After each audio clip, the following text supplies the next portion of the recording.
They are in the same airspace on opposite headings. The probability of their colliding in mid-air is 1 in 100 million.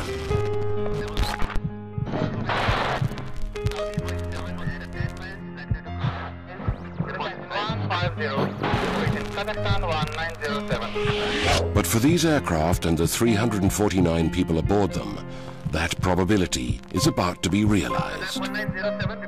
At 6:40 p.m., two aircraft collide in the world's worst mid-air collision in history.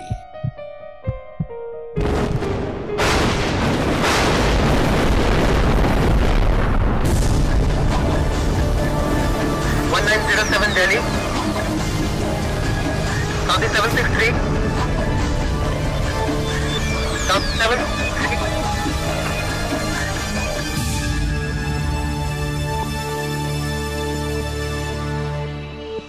The Indira Gandhi International Airport, New Delhi, India. November the 12th, 1996. The evening shift started as any other would. 5:30 was a demanding time for the air traffic control tower.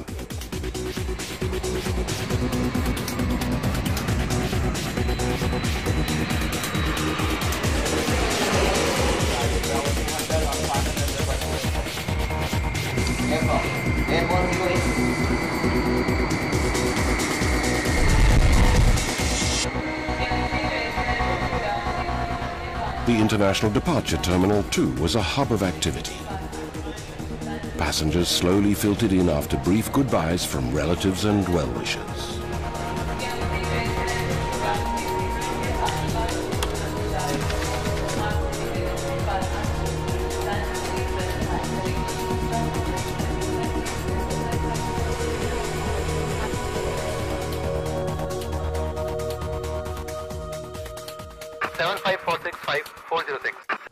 The evening also started, as any other day would, for V.K. Datta, a senior air traffic controller. He was about to finish his regular shift. His responsibility was to guide all incoming traffic to Delhi Airport. On November the 12th, 1996, he was also responsible for all outgoing traffic.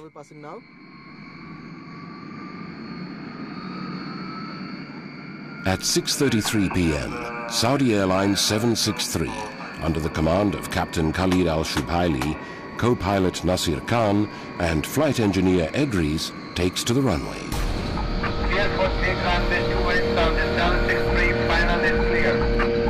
Saudi 765, clear of taxi. Runway clear, final is clear.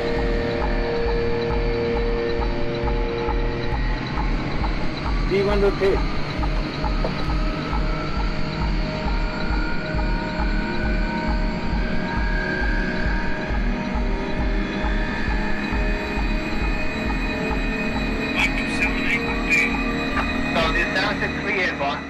A Boeing 747, Saudi 763, is flying 289 passengers to Dhahran, Saudi Arabia.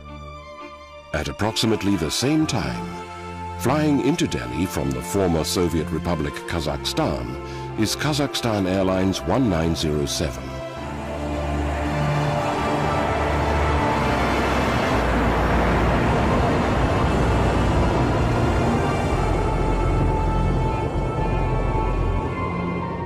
It is commanded by Captain Cherepanov and co-pilot Jangirov, who is flying the aircraft. Flight engineer Chuprov, radio operator Rep in charge of all communication, and navigator Arabayev assist them. Kazakh 1907 is flying 27 passengers to New Delhi.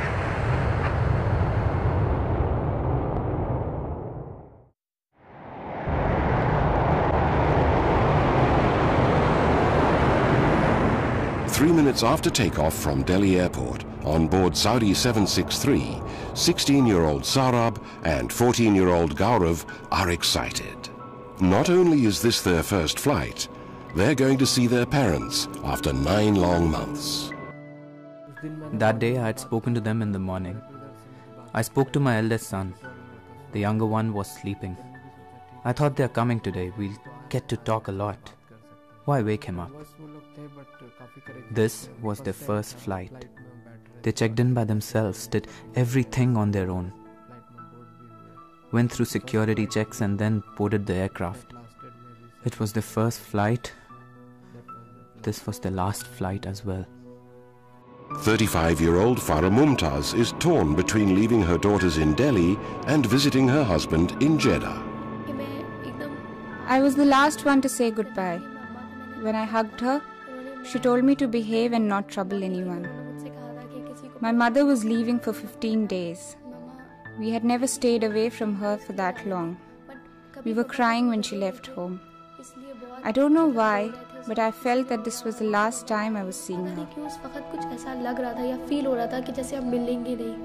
Mohammed Tahir, his wife Rihanna and their 8-month-old son Taimur are finally on their way to Al Jubail near Dhahran. A week ago, they had to cancel their ticket. Their son was unwell. The memories are the only thing I have of them. I had a horrific vision the night before they left. In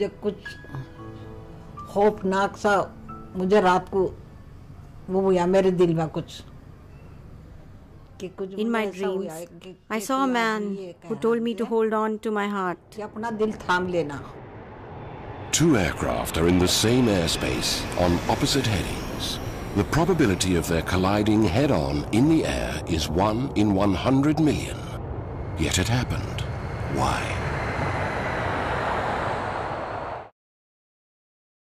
Mid-air collision accidents can take place due to pilots not adhering to ATC instructions, number 1.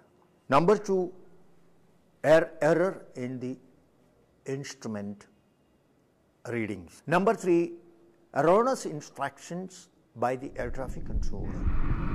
Saudi 763 approaching flight level 100 for higher. Roger, climb flight level 140. Further climb 140 Saudi 763. VK Datta, the air traffic controller, tells Saudi 763 to climb to 14,000 feet. Delhi approach, good evening. Kazakhstan 1907. Now passing 230 for 180. Roger. Kazakh 1907, descend to flight level 150, report reaching. Descend in 150. Copy reaching Kazakhstan 1907. He then instructs Kazakh 1907 to descend to 15,000 feet. Saudi 763 approaching 140 for higher. Roger. Maintain flight level 140, stand by for higher. Saudi 763 will maintain 140. There can be a chain of reasons due to which something like this may happen. One of the main primary reasons is distractions in the cockpit. 1907, report radial VO distance. VK Datta warns Kazakh 1907 about Saudi 763 at 14,000 feet. Identified traffic, 12 o'clock, reciprocal. Saudi Boeing 747 At 10 miles, at 10 o'clock. But to no avail.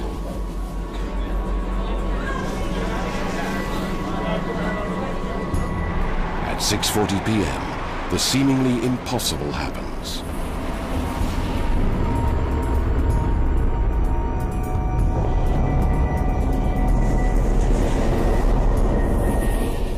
Saudi 763 and Kazakh 1907 crash in mid-air over New Delhi in the world's worst mid-air collision in history. 349 lives are lost in a split second.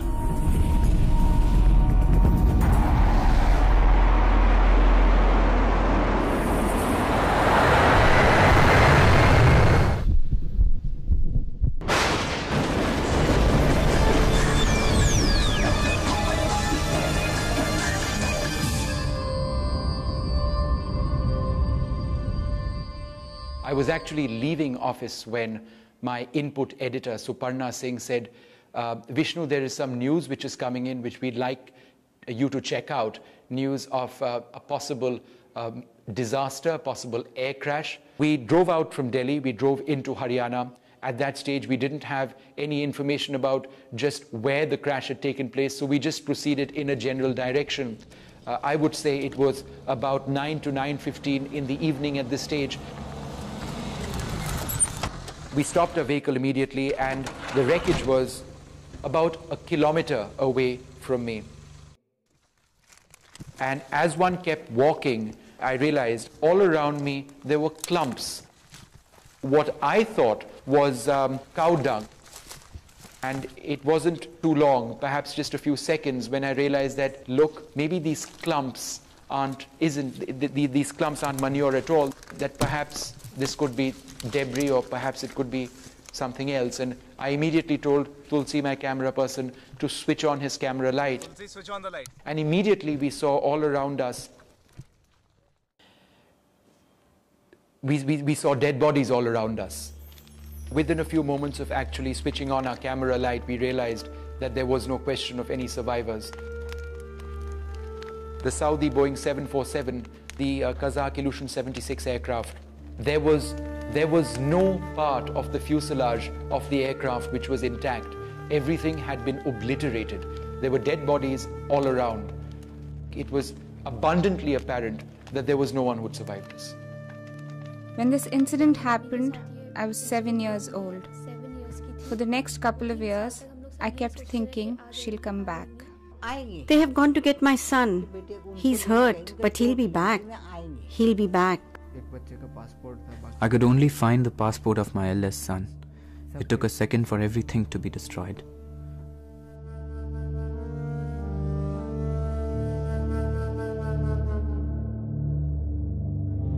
There were no survivors. 349 lives are lost in a split second in the world's worst mid-air collision in history. Overnight, the small town of Cherki Dadri, where the two aircraft went down, shot from obscurity into the annals of aviation history to be synonymous with death and destruction. Forever.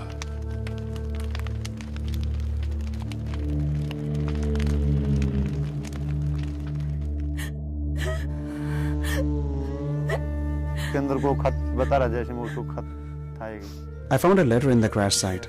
A girl had written to her brother, "Get me a nice dress and a pen when you get back. Come back soon."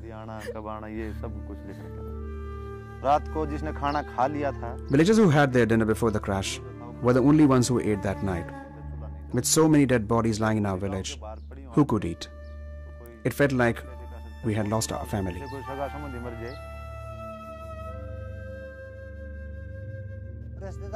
Relatives came looking for their people. They asked us to help, but how could we identify them? They were beyond recognition. Some of them couldn't speak. Their pain was evident.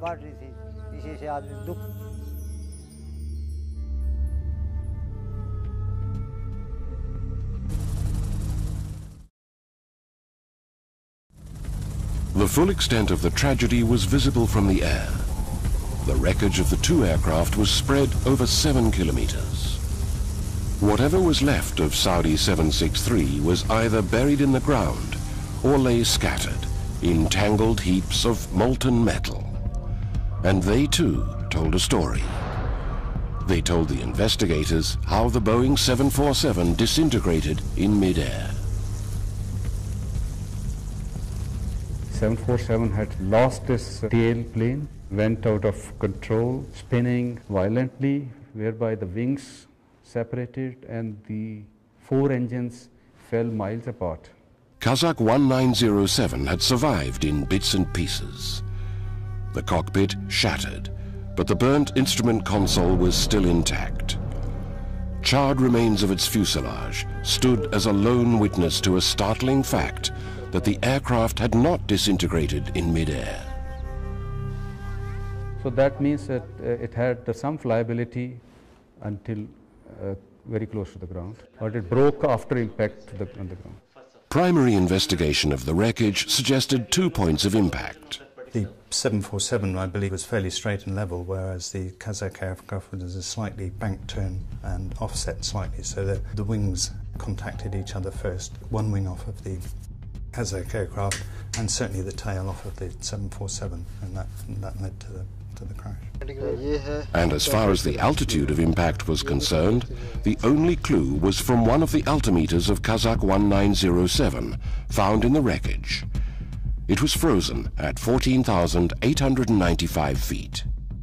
It could be anything. There are so many evidences which are to be collected and to be compiled and studied, analyzed, and we were mostly interested in now looking for the black boxes, which are the prime evidence material for any aircraft accidents. The 2 black boxes were found the day after.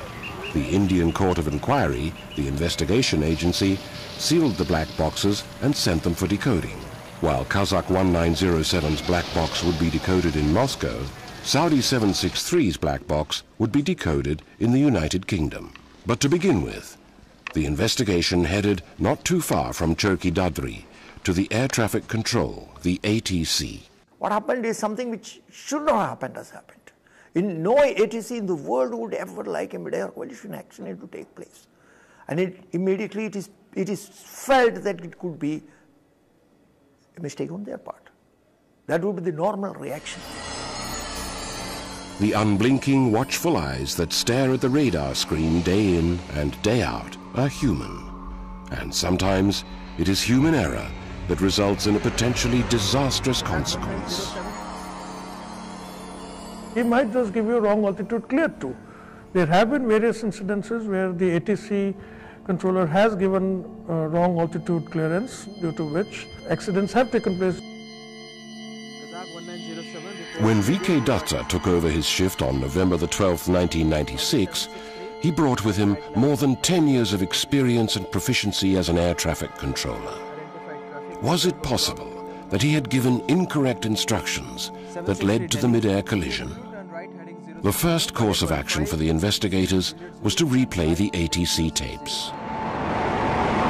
8 minutes from impact, Saudi 763, after takeoff, contacts VK Datta. Saudi 763 airborne. Saudi 763 identified on departure. Climb flight level 100 initially, stand by for higher. Initially flight level 100, stand by for higher. Saudi 763. He asks them to climb to flight level 100 or 10,000 feet. Kazakh 1907 is close to 23,000 feet. 6 minutes from impact, Kazakh 1907 at 23,000 feet contacts him. Kazakhstan 1907. Roger, Kazakh 1907, descend to flight level 150, report reaching. Descending 150, call your region, Kazakhstan 1907. VK Datta clears descent to flight level 150 or 15,000 feet. Saudi 763 is close to 10,000 feet. 4 minutes from impact, Saudi 763, now at 10,000 feet, contacts him for further ascent. 100 for higher. Roger, climb flight level 140. Further climb 140, Saudi 763. VK Datta clears ascent to flight level 140, 14,000 feet. Kazakh 1907 is now at 15,000 feet. 1.5 minutes from impact, Saudi 763 asks VK Datta for further instructions. Approaching 140 for higher. Roger, maintain flight level 140, stand by for higher. Saudi 763 will maintain 140.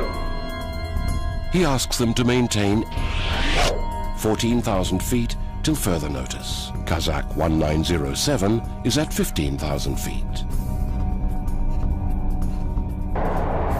2 aircraft are in the same airspace on opposite headings. Saudi 763 is at 14,000 feet. Kazakh 1907 is at 15,000 feet. 1,000 feet separates them. That's safe enough, according to ICAO, the International Civil Aviation Organization. But shouldn't VK Datta warn them of each other? He does. 1 minute from impact, VK Datta warns Kazakh 1907 Saudi Boeing 747 of Saudi 763 at 14,000 feet, 8 miles in front of them. But he does not warn the Saudi aircraft. The requirement doesn't say that, but should not take it for granted when 2 blips are merging that they are vertically separated. Ensure they are vertically separated by repeat messages. But the fact remains that VK Datta was a silent spectator to the mid-air collision. 1907 report position. He had told the aircraft to stay at separate altitudes. He was assuming that they would pass each other safely. They had 1,000 feet between them. Because he was thinking probably they were merging and going to reappear in both the sides, and waiting for giving a further descent clearance to the incoming aircraft and climb clearance to the Saudi outgoing. It was evident that one of the aircraft, or both the aircraft, had breached its assigned flight level. By how much? And why?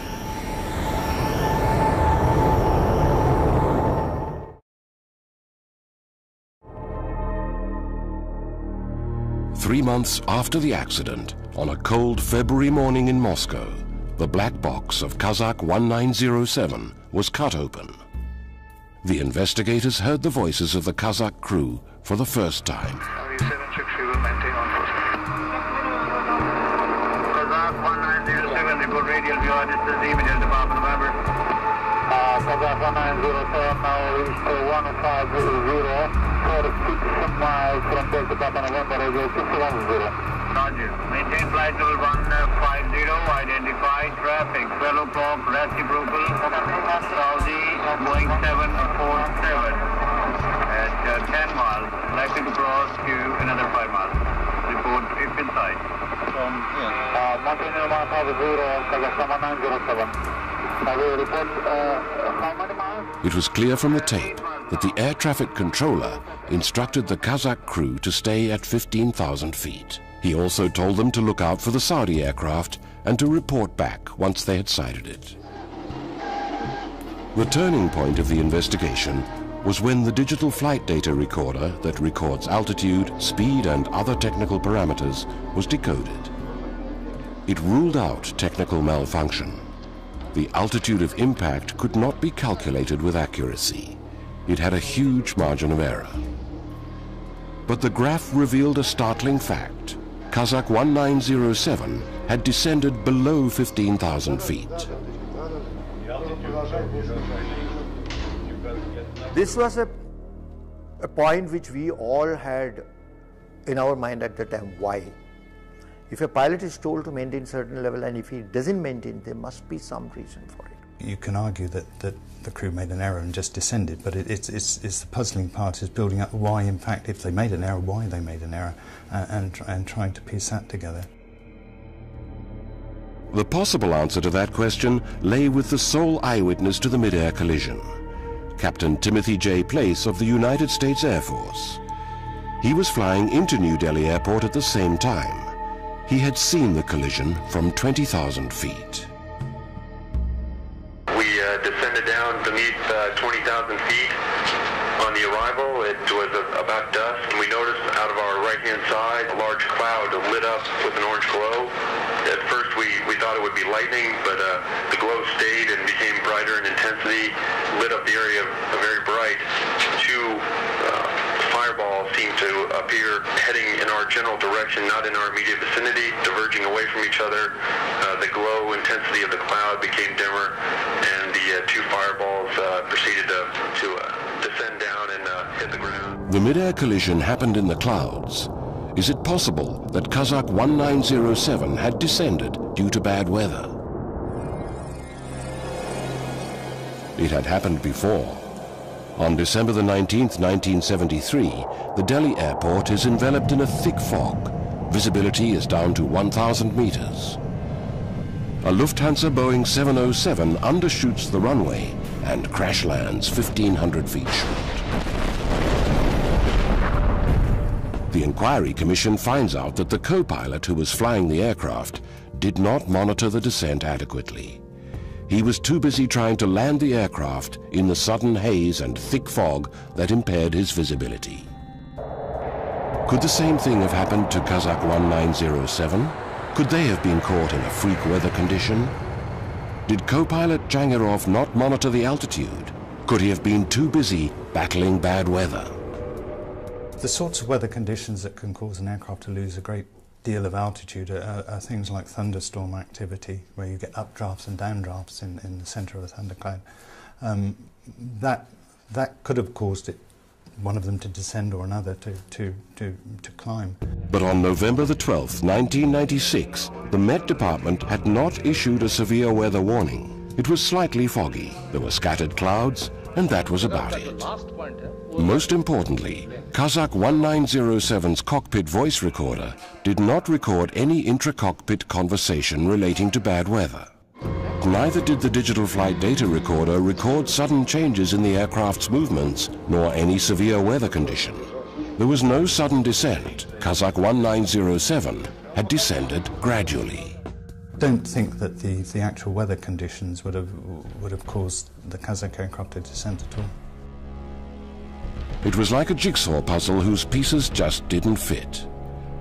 Kazakh 1907 had descended below its assigned 15,000 feet. But the altimeter found in the wreckage was frozen at 14,895 feet. If that's the altitude at which the collision occurred, it meant that even the Saudi aircraft had breached its assigned altitude. It had climbed above 14,000 feet.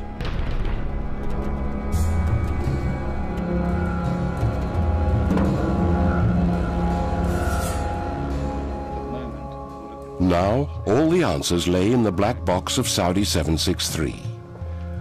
At the Aircraft Accident Investigation Bureau in Farnborough in the United Kingdom, the black box of Saudi 763 was cut open. The investigators heard the voices of the crew of Saudi 763 for the first time. It was clear from the tapes that the air traffic controller had instructed the Saudi crew to climb to 14,000 feet and stay there until further notice. Saudi 763's digital flight data recorder was analyzed. The altitude of impact was 14,000 feet. The margin of error was plus or minus 120 feet. Saudi 763 did not ascend above 14,000 feet. Kazakh 1907 had descended below 15,000 feet. Why had Kazakh 1907 come down? Why was one of the altimeters in the Kazakh aircraft frozen at 14,895 feet? What could possibly be the explanation for it? What had happened in the cockpit of Kazakh 1907? It has been 5 years since the dissolution of the Soviet Union. The Commonwealth of Independent States are struggling to stabilize their economies amidst a politically volatile environment. Their airlines are no different. Kazakhstan Airlines, the state-owned airline of the country, has a bad safety record. It flies rickety aircraft, sometimes with a cockpit crew not conversant with flying outside the former Soviet Union. There have been numerous crashes and near misses, 3 in 1995 itself. But as far as Kazakh 1907 is concerned, the Ilyushin jet did not have any technical snags, and the crew was well conversant with flying outside the former Soviet Union. In fact, Captain Cherepenov had 708 hours of flight time on international routes. Co-pilot Jangirov, the pilot flying, had 207 hours. Flight engineer Chuprov had 1,178 hours. Radio operator Rep had 645, and navigator Arabayev had 581 hours of flight time on international routes. How is it possible that a crew with such experience did not level the aircraft at the assigned altitude of 15,000 feet? As far as the IL-76 is concerned, you have to physically level out the aircraft at a particular height and thereafter press the height lock and then maintain the required speed at that particular height. It is done by the autopilot itself, but by actual physical involvement of the pilot or the co-pilot. But in the cockpit voice recording, there are no call-outs by the co-pilot or the pilot to the flight engineer for more power to maintain speed for a particular altitude, a prerequisite for leveling an aircraft. A plain simple explanation could be that it was a controlled flight to a lower level resulting into a collision. A controlled flight. That means that the crew of Kazakh 1907 descended below 15,000 feet with intent. They kept descending because they never knew that their assigned altitude was 15,000 feet. Every accident is an avoidable accident. Every accident could have been an avoidable accident, but for certain failure on the part of a human element.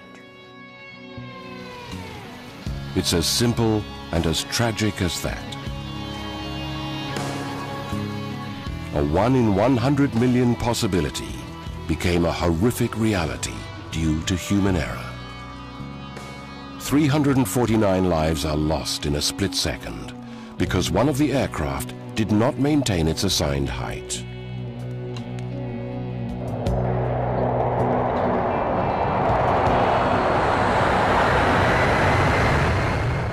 How could it all have happened?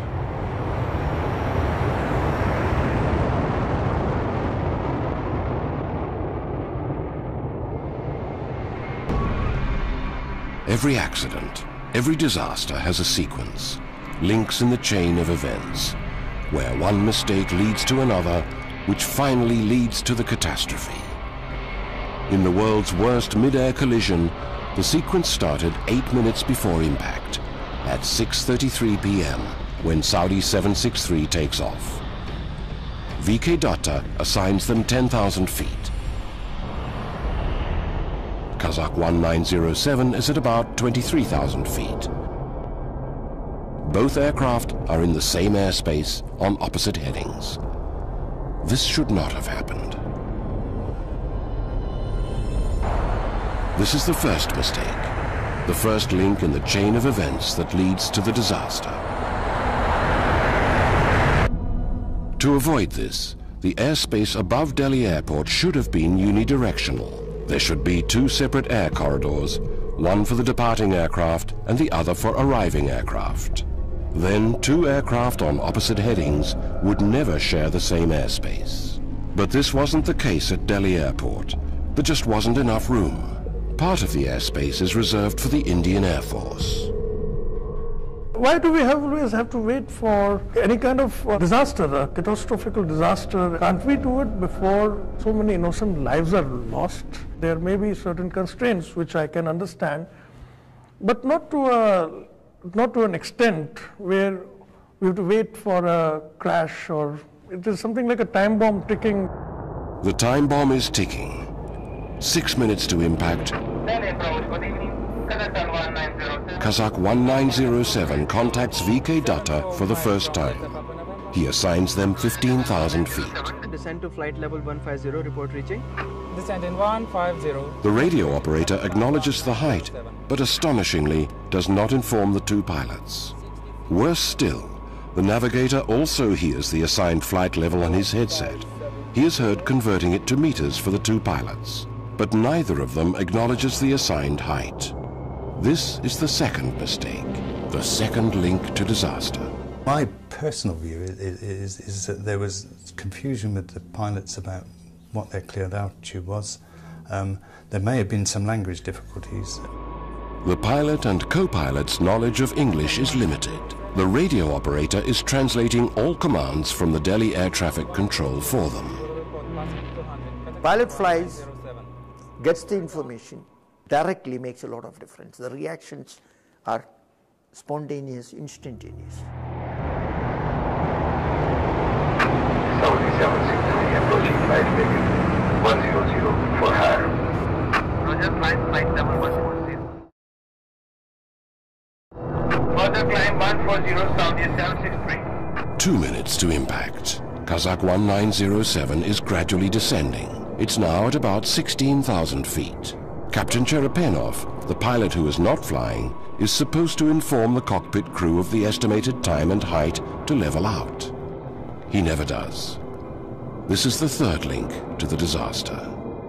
He was the captain of the aircraft, he's the commander of the ship, so he should have known what height to be level out. 1.5 minutes to impact. Saudi 763 is told to stay at 14,000 feet till further notice. 1 minute to impact. At 6:39 p.m., the Kazakh radio operator tells VK Datta they are at 15,000 feet. Now reached 150. This is another extraordinary error. In reality, they are at 16,300 feet. The altimeter is on the front instrument console. The radio operator may not have seen it. This is the fourth link to the disaster. Seconds before impact, VK Datta tells Kazakh 1907 about Saudi 763 in front of them. 747 at 10 miles, let across another 5 miles. report in sight. Kazakh 1907 is already below 15,000 feet. By the time he completes the transmission with the radio operator of Kazakh 1907, the aircraft is at 14,500 feet. Gradually descending, it enters into a cloud layer.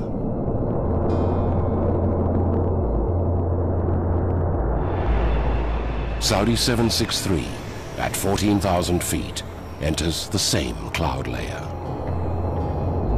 The first signs of trouble are heard in the Kazakh cockpit. The captain asks for the assigned flight level for the first time. Flight level have you been ordered? Kazakh 1907 is still descending, now at about 14,100 feet. Saudi 763 is at 14,000 feet. Seconds later, the two aircraft are going to crash. Even in these circumstances, with better equipment, the impending collision could have been averted. But SSR, or secondary surveillance radar, that can tell a controller the altitude of an aircraft is not installed in the Delhi Air Traffic Control. The controllers still work on archaic primary radar that can only tell them approximate headings. This means that VK Datta was not aware of Kazakh 1907's unauthorized descent. Saudi 763. The secondary surveillance radar had been in the offing, but mired in bureaucracy, the project lay to one side.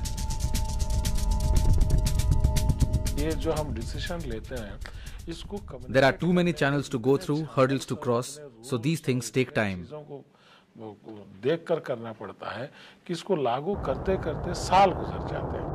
The fifth link to the collision is complete.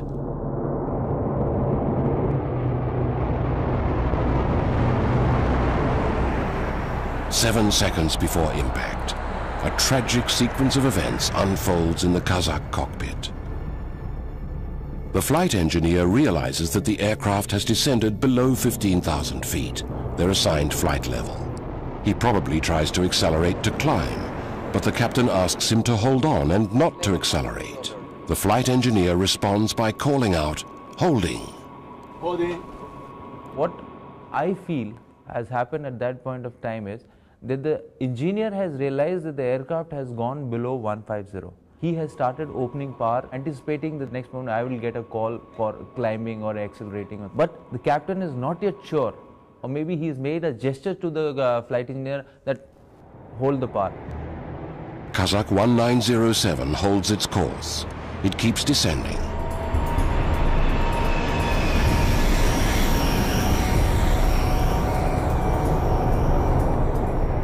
The pilots of Kazakhstan Airlines 1907 don't know that their assigned altitude is 15,000 feet. What flight level have you been ordered?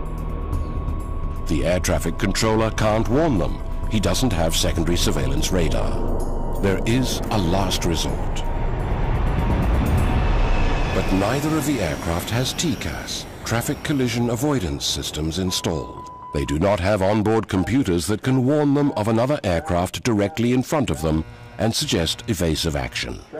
That is the last filter for collision avoidance, which is independent of any ground control, any ground radar. It is aircraft to aircraft. Collision avoidance systems give time which is sufficient in most cases to avoid collisions. But the Civil Aviation Ministry never made TCAS mandatory over Indian airspace by 1996. It took India a mid-air collision to implement these systems.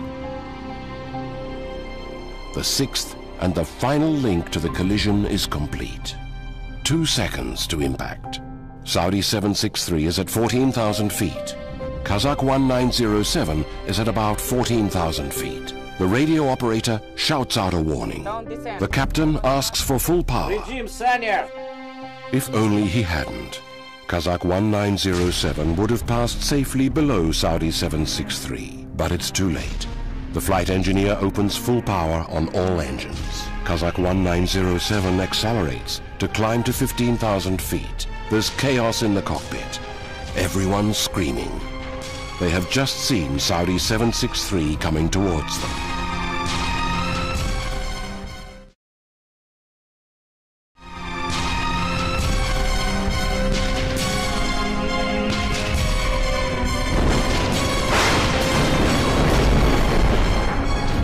At 6:40 p.m., 14,000 feet over Cherki Dadri, the left wing of Kazakh 1907 crashes into the 2 left engines of Saudi 763.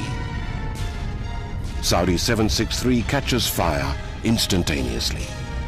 It goes into a nosedive. Spinning violently, Saudi 763 disintegrates in mid-air. The last recording in the Saudi cockpit is a prayer.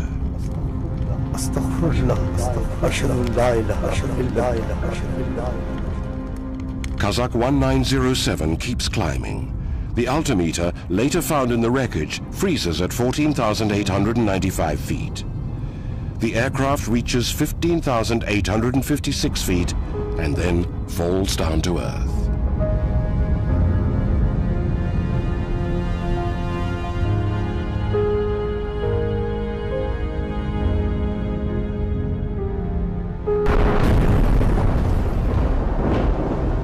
"349 souls, 349 dreams, and 349 hopes are extinguished in a split second." Today, the words, "if only," are the only words that echo in the minds of many. 10 years later, Kazakhstan Airlines has stopped operating. English is now a primary qualification for pilots from the Commonwealth of Independent States consisting of former Soviet republics. The Indian airspace is now unidirectional. All aircraft flying into it have TCAS, and the Delhi airport has secondary surveillance radar. This disaster served as a precursor to lots of improvements, but at what cost?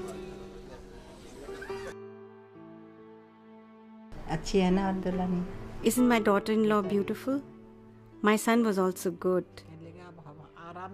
He used to say, "I'll take care of my mother. She took care of all of us, all our lives, gave us a good education, brought all of us up." He used to say very nice things. I dream of him. Every time he says, "I'll come back," I keep asking him, when?